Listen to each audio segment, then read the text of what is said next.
মৃত্যুর দেবতা যমরাজকে একদিন হত্যা করা হয়েছিল। হ্যাঁ, সেই দিন মৃত্যু নিজেই নিজের মৃত্যু দেখেছিল। আর যিনি যমরাজের প্রাণ নিয়েছিলেন তিনি আর কেউ নন, স্বয়ং কালদের কাল মহাকাল মহাদেব।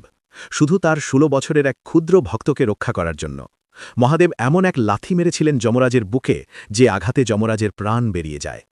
এই কাহিনীর শুরু হয় মহান শিব ভক্ত ঋষি মৃকণ্ডু ও তার স্ত্রী মরুদ্ভতিকে দিয়ে। সবকিছুই ছিল তাদের জীবনে, শুধু একটিই দুঃখ, সন্তান ছিল না। তারা ভগবান শিবের কঠোর তপস্যা করলেন। তপস্যায় প্রসন্ন হয়ে মহাদেব আবির্ভূত হলেন, কিন্তু একটি কঠিন শর্ত রাখলেন। তিনি বললেন, তোমরা কেমন পুত্র চাও?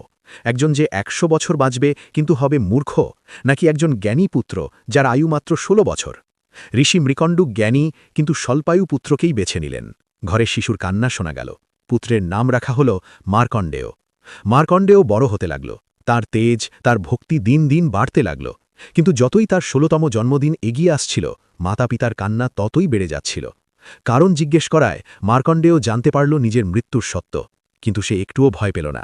সে বলল, আমি সেই মহাকালের শরণ নেব যিনি মৃত্যুকেও বদলে দিতে পারেন। সে বাড়ি ছেড়ে এক পবিত্র সুন্দর নদীর তীরে পৌঁছাল, মাটি দিয়ে একটি শিবলিঙ্গ তৈরি করল এবং গভীর তপস্যায় লীন হয়ে গেল। ৩ দিন ৩ রাত কেটে গেল। তৃতীয় দিন মার্কণ্ডেয়ের বয়স পূর্ণ হল ১৬ বছর। যমরাজ তার যমদূতদের পাঠালেন। যমদূতরা যখন তাকে স্পর্শ করতে গেল, মার্কণ্ডেয়ের ভক্তির তেজে তারা থমকে গেল এবং ভয়ে পালিয়ে গেল। এবার যমরাজের ক্রোধ বিস্ফোরিত হল। তিনি স্বয়ং তার ভয়ঙ্কর কালপাশ হাতে সেখানে উপস্থিত হলেন এবং গর্জে উঠলেন, বালক, তোর সময় শেষ। ভীত হয়ে মার্কণ্ডেয় শিবলিঙ্গকে জড়িয়ে ধরল।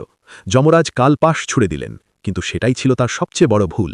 ফাঁসটি শুধু বালককে নয়, শিবলিঙ্গকেও জড়িয়ে ধরল। অজান্তেই তিনি মহাকালকে বাঁধতে চেষ্টা করেছিলেন। হঠাৎ এক ভয়ঙ্কর বিস্ফোরণ হল। শিবলিঙ্গ ফেটে গেল এবং সেখান থেকে আবির্ভূত হলেন কালদের কাল মহাকাল মহাদেব। তিনি গর্জে উঠলেন, মূর্খ, আমার ভক্তের ওপর আঘাত করার সাহস কিভাবে পেলি? মহাদেব এক প্রচণ্ড লাথি মারলেন যমরাজের বুকে এবং তার ত্রিশূল দিয়ে সেখানেই যমরাজকে হত্যা করলেন। সেই মুহূর্তে পৃথিবী থেকে মৃত্যু বিলুপ্ত হয়ে গেল। মহাদেব মার্কণ্ডেয়কে অমরত্বের বরদান দিলেন। পরে সৃষ্টির ভারসাম্য রক্ষার জন্য তিনি যমরাজকে পুনরায় জীবিত করলেন, কিন্তু এক কঠোর সতর্কবার্তা দিয়ে, শিব ভক্তদের থেকে দূরে থাকবে। সেই মহাশক্তিশালী মহাদেবের জন্য কমেন্টে একবার হলেও লিখুন, হর হর মহাদেব।